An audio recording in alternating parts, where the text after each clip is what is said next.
Hello, Roftwood. It's me, Zombie GG with the Roftwood Coordination Center, proudly presenting you with another post-apocalyptic production I like to call an RCC Fireside Chat.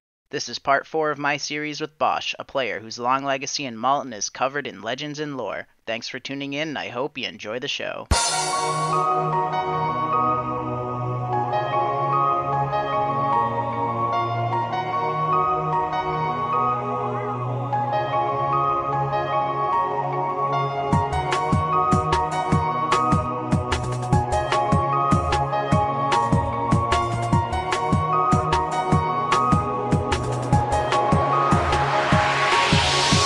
We've been a survivor group, we've been a player killer group, we might as well become a zombie group as well, so we just did a month of zombie strikes, just to complete the circle.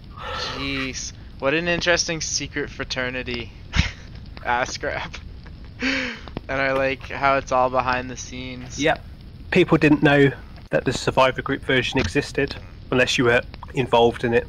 People, for at least the first half of the PK group, didn't know what the fuck was going on. But then someone reported us to the Rogues Gallery back when the Rogues Gallery was a thing. It came up with the most amazing screenshot. It's basically a couple of lines of just typical siege speech, like this survivor group, Squadron 11111111111, like doing the, oh, this has been a really great siege, and then suddenly everyone gets murdered in like 10 minutes. And someone reported that to the Rogues Gallery, and that made it slightly less easy to hide. Like, anyone that was keeping an eye on the Rogues Gallery suddenly knew which characters were involved, could see, oh shit, they're all using different group tags, there's something sneaky going on here. We had to change, we couldn't do the helping out a siege just so we could obliterate it kind of tactic anymore, but we changed our style. We did, do you know about the bite trick, where you can bite people as a survivor? No. By typing something in the... Okay, so there's a URL that you can use, and it allows you, as a survivor, to bite another survivor or a zombie if you want, for 1 damage, with like a 25% chance of a hit. We did a strike on QB, the leader of MCM, who was in on the strike. She knew we were going to kill her, but we got like 7 or 8 people together, and then we just spammed this bite trick. It only does 1 damage per hit, but we killed her. Jesus, as a strike. Bro. So everyone some of our bit her? Yeah. What a horrifying death. And because of how ineffective it is, we only managed to kill like her in the strike. So some Still, strikes it's so we would personal. kill like 30 plus people, and then other strikes we killed 1. But yeah, that whole being secretive, not having a group tag, doing something effectively has kind of become my, I guess for the people that know me and have played with me, it's kind of, I don't know, it seems something fairly unique to me. There's been secret groups in the past, there's been groups that are well coordinated in the past, but I kind of put it all together and made it my little thing to do. Pretty good at getting people together. You like point a direction and they like pull it off. I remember when we first started this chat, it was like an interest of yours when you first took the reins on the escape thing. And now it's like becoming like a hobby of yours. Oh, it became an addiction. At the same time that I was leading, like, so I'm leading 404 at the same time that I'm leading. By the time the PK group version of Asgrab came around, I was also leading the Gore Corps. I was kind of leading the RF, because Irishman, which we can get to next, wasn't the best leader. He needed a lot of direction, and because I was so enthusiastic and determined to make a success of the RF, which by that time was starting to lose its lustre a little bit. I was also leading this PK group, I was also playing with other groups. I joined the Fortress out of fucking nowhere the one time because I was, my completionism, like, oh, I'm leading a survivor group, or I'm leading a PK group, and I'm kind of leading a zombie horde. I've never been part of a big trenchy survivor group, so I just... Someone in the RRF was telling me about like how the Fortress had an entrance exam. So, Okay. I just thought that was the silliest thing, but like it was a challenge. I was going to ace their entrance exam, and I was going to become a member of the Fortress for some reason. I was one of the few people to ever get 100% in their entrance exam, which was, I found particularly funny because I was viewed by a lot of players within the Fortress as being like a brain dead zombie player, Like, why is the leader of the Gore Corps joining the Fortress? Why have we got this zombie PKer player like amongst us? Some people were super suspicious about me, but some people were really friendly. I ended up having a pretty decent time. I made some good friends in the Fortress. I also recruited like 4 of them to join my PKer group at the time, like basically corrupting them so they were playing alongside really hardcore zombie players and grumpy PKer players. It was a weird mismatch of people from every side of the Urban Dead meta, but it kind of worked. So do you remember Miscellaneous from the Fortress? Yeah, she's awesome. She's been around for a while, man. Super helpful to like the Roftwood area. At the same time that I had a character in the Fortress, she had a character in the Gore Corps. Oh damn, I didn't know that about her.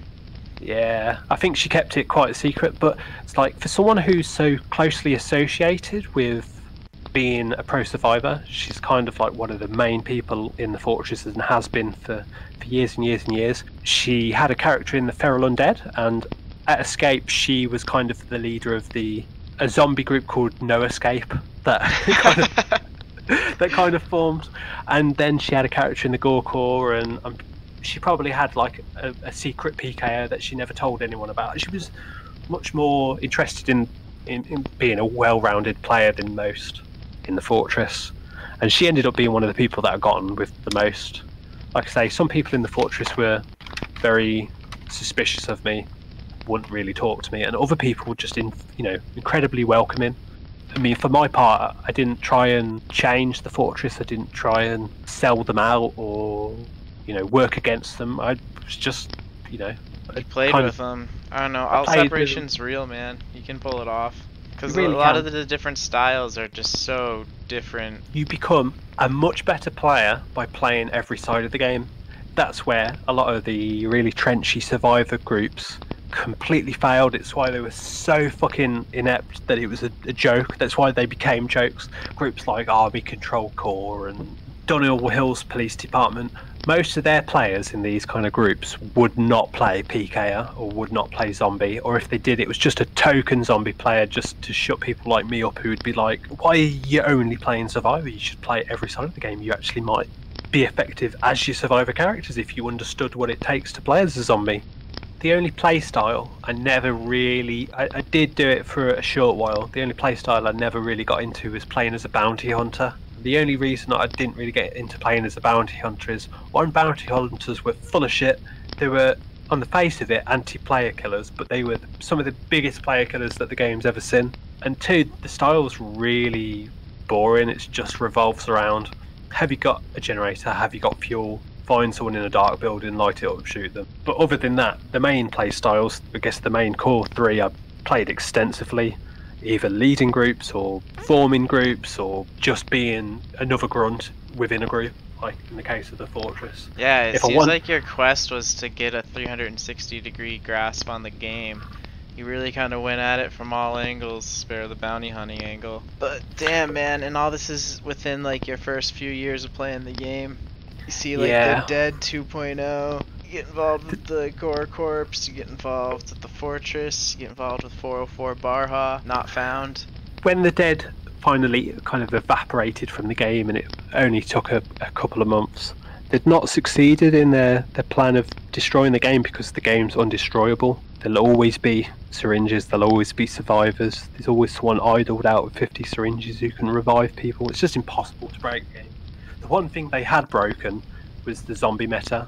Because there'd been 3 or 4 months without any food, the zombie groups all took a major hit. Some of the zombie groups just, it was terminal. Yeah, you had the RRF and Mob who managed to survive it, although both had like less players after because of the lack of food and the lack of interest. Like a lot of zombie players not only didn't have any food, but they played Survivor for the first time during that summer. But some groups like the Undeadites, who had probably been like the 3rd biggest zombie group, they just didn't recover. The players didn't come back once there was food again. The game became incredibly safe. Basically, the game has never been the same since the March of the Dead 2. Zombies have never, as far as I know, and I keep my eye on it quite closely, zombies have never outnumbered survivors since like autumn 2011. That's an awfully long time for the game to be so fucking stagnant and stale and safe, but it is what it is. I try to entertain what I call the RCC's arch enemies so much because they're just so important to the game. They're so important for us to like have fun as pro survivors, and finding good arch enemies, like you said, that you can kind of mesh well with on like that friendly rivalry, but still like tough fighting. Yeah, understanding that you need each other, that without zombies the game just becomes suburban life instead of urban dead. It becomes and you like fucking... earn the respect of each other, that you're not zerging, everyone's just playing fair and fun. And taking those little moments every once in a while to be goofy with each other. Like it's important, and it's what's needed, but then when the dead evaporated and the zombie groups were left without as many players as they'd had before, the survivor groups on the other side expanded. It was the best time ever to probably play as a survivor because the game was actually dangerous. It was actually a challenge. There was, I think, at the peak of the Dead 2.0, zombies were 86% of the pop. Wow. Survivors were 14%. Man. That's like, there were times where maybe 80-90% of the buildings were ruined, and I know this because I had access to the Dead's own scouting info. But then that couldn't last forever. They evaporated. They still had a couple of hundred people by the end of the year, the Dead. But you know, the survivor groups, DHPD had, you know, more than 100 people. Fortress had more than 100 people. ACC probably had 70, 80. You know, there's all the survivor groups were all really pumped up and big, and the zombie groups were kind of left rebuilding. At this time, I'd become leader of the Gore Corps, and I'd been in the War Council for a while, and starting to get very confident in my opinions, let's just say. This is like, what, 2012 now or something?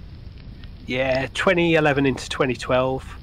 The reins of the RRF during my time had gone from Globule, who was an awesome leader but just had too much going on in real life.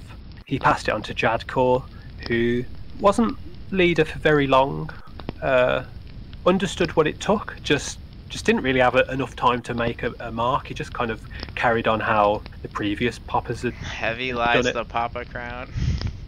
And then he passed it over to Irishman. Now, Irishman was an excellent strike team leader, but he was a terrible popper. He was just as an overall leader of the Horde, he just didn't really have what it took. He didn't know how to promote or recruit. He didn't understand that like playing as a zombie is very monotonous, and you have to dress things up. You have to have narratives, have a narrative, have a theme, have a tour. Like the previous poppers had done like themed tours, like Schools Out for Baja, which was some sort of summer holidays Johnny thing Bass's thing, or Johnny Bass, whatever. Yeah, I think Johnny Bass did that, and did excursions, and basically like you dress it up, because we do the same thing every day. We turn up at a building, you put your AP into the barricades, you eat people. It's satisfying, don't get me wrong, but when you've done it for years and years and years, people lose interest. Irishman didn't really have a grasp on that side of it. Like I say, he made an excellent strike team leader because he'd been doing that for a long time, and it was quite weird. It takes a certain kind of set of skills to, you know, run a group like the RRF, I imagine. Yeah, because the history of the RRF weighs down heavily on it. You've got a target on your back. The survivors come to Ridley Bank and they expect to fight, and they expect you to kick them out quickly, and they, you know, Ridley Bank must be ruined at all times, and you're the biggest. A lot of pressure, man. A lot of pressure. The biggest zombie group with probably the most history, you know, the first zombie group that's probably going to come to mind in a lot of people's, you know, when they think of zombie groups. So I started getting I started backseat driving the Horde a lot. I did things that Irish wasn't doing, like I kept tabs with all the RRF at the time still had like 3 or 4 different strike teams. Like Team America and the Constables and... Team America, AU-10, GMT Breakfast Club. Gore Corps had 2 strikes a day. Jesus Crow. And the Constables, so that's like 6 teams, or 6 strikes a day. AU-10 had kind of teams get to a point where they just don't have enough people to carry on. I tried my hardest to recruit for AU10. I tried my hardest to recruit for everyone. I kept tabs on all the teams. I made sure I had input on where we were going, what we were doing. I almost always had an ally in the War Council. It changed over time sometimes. Initially it was like Fifi, and then Mooney, and then Chloe, and then Cialan and Nelly, Cthulhu in lingerie. There was almost always someone who was like helping me, and we would be poking and prodding Irishmen like, you need to do more. Can we do more? And if someone's not responding to that, you just take the initiative upon yourself and you just do it yourself. Resources for him. I mean, he did have a try. We poked him into doing like horde strikes and a couple of events. We tried to get like tour themes going, but really the only thing he did consistently was lead his strike team, which was usually the constables, but he led Team America because we were desperate for a strike leader at one point. In that situation, it's hard not to get antagonistic after a while, especially as I was so... You were so much more enthusiastic than he was. I was so focused on trying to...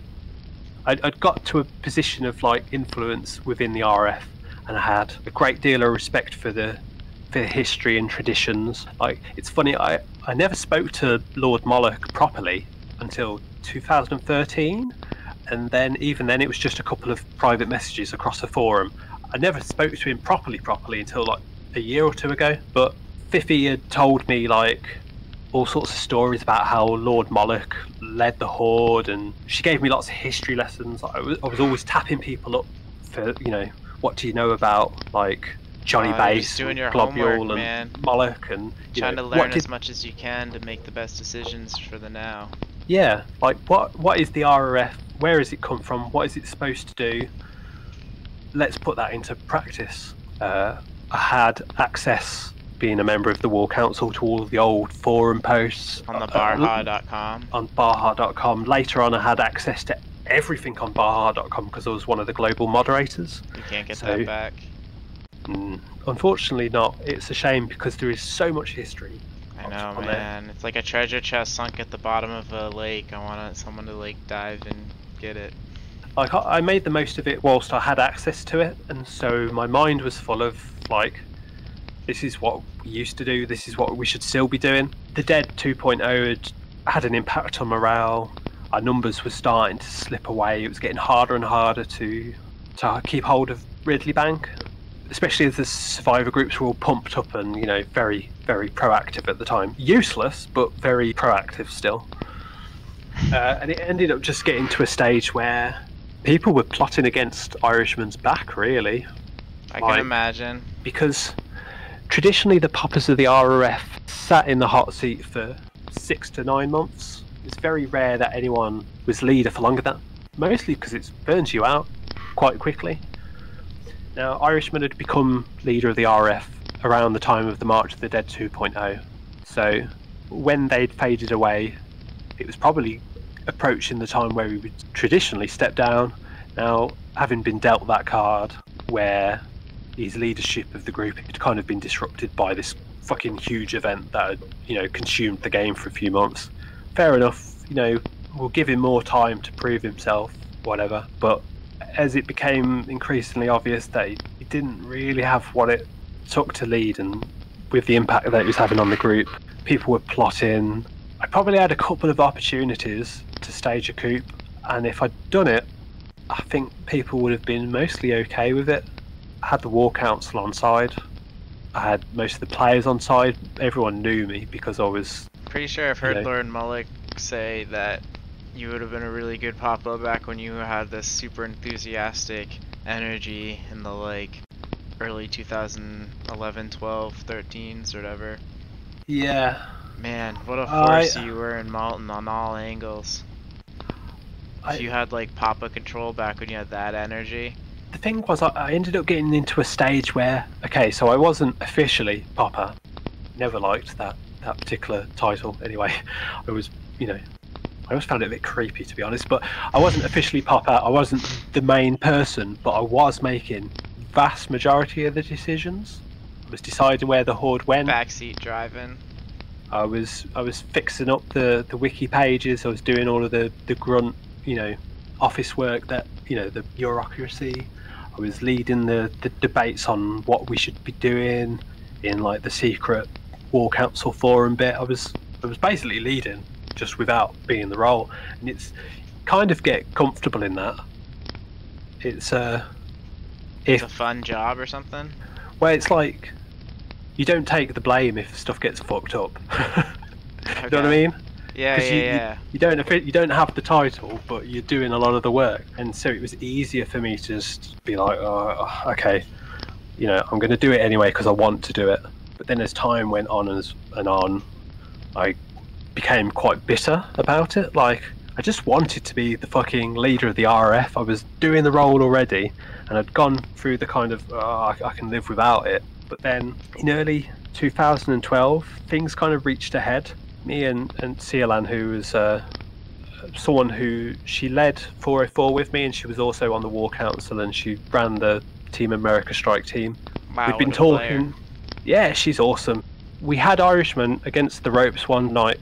He was about ready to just quit and let me take over, but it happened at the complete just worst time in my private life. Someone really close to me had died, and so I was about ready to take like a couple of months off the game. So that ended up not. I would say to people that I've led the RF, I've done all the work involved. People You just didn't viewed get me the, as the leader. full title. I just didn't. Yeah, I was just never officially that person. But you did lead the Gore Corps. Yeah, I led the Gore Corps. You were in the old school War Council. I led every strike team at least once. Like, I don't mean like. Just like you were there calling the strikes at the time. Yeah, like on that particular day, I led a bunch of AU-10 strikes, one of the GMT strikes. I led Team America nights when the strike leader didn't turn up. I would have been an acceptable, in most people's eyes, leader of the RF, but when the time finally came where I could have just pushed Irishman over the edge, I had too much going on in my private life. Like I say, I was about to take a couple of months break from the game, and there was no one else really suitable and willing to take over, like from Irishman. There were players capable, but they usually had too much going on in their own private lives. They were just too busy to do it. So Irishman ended up being the leader for a long time. And as we got into 2013, I just decided it was better if I went and formed my own horde. So that's how Big Bash 4 came about. In late 2011, there'd been this thing called Maltor. Maltors were a bit like the Big Bash. I remember Maltors. They're wicked fun. You just got ready for them, and you watch it on the wiki. It's like, oh man, it's getting closer, it's getting closer. Then it comes to your suburb, and you always think you're ready, but you never are. Like big alliances of zombie hordes and/or temporary hordes based on individual players all grouping together for a couple of months. There'd been a couple of Maltors, there'd been a couple of Big Bashes, but Maltor 11. 2011. It was led by the guy who'd done the initial Maltor, but he'd taken a long break from the game and he'd come back, and it just wasn't done very well. And that memory had kind of stuck with me for a long time. Like, The if Big I'm ever Bash gonna 4? no, his Maltor 11, he'd not recruited very well. They only had like 30-40 zombies, which, don't get me wrong, in this day and age is a big zombie group, but at the time he could have got 100. It just fizzled out, and so I kept it in the back of my mind, having had so much fun doing Big Bash, just being a player with Big Bash 3. Like, I could do my own Big Bash sometime. I just need to find the right people to help me. By this point, I knew how to play the metagame. I knew how to recruit. I knew that getting survivors would be the key, because if you organise a Big Bash style event, the zombie players are going to jump on without much of a second thought. It doesn't really take much to convince player killer orientated players either. Really, for it to be a big success, it would have to be focused on recruiting survivors, and it would have to be presented in a very particular way. So I think it was New Year's Eve or New Year's Day 2012 going into 2013, I'd identified the players that I wanted to get in to help me, because you can't do everything by yourself. It's just too much work. Delegation is important. Yeah, and it's like different people had different skills. The players I got involved were Vapor, who I played alongside in the Flowers of Decay. He was a great player, really understood the mechanics of the game. And Icon, who I'd played alongside him a lot of times. He'd been involved in the... Welcome back, Roftwood. This concludes part 4 of my discussion with Bosch, a player whose legacy in Malton is covered in legends and lore. Be sure to stay tuned for the final, part 5, coming soon. This RCC Fireside Chat is a post-apocalyptic production proudly presented to you by the Roftwood Coordination Center. I'm Zombie GG, and Roftwood, the pleasure's been mine.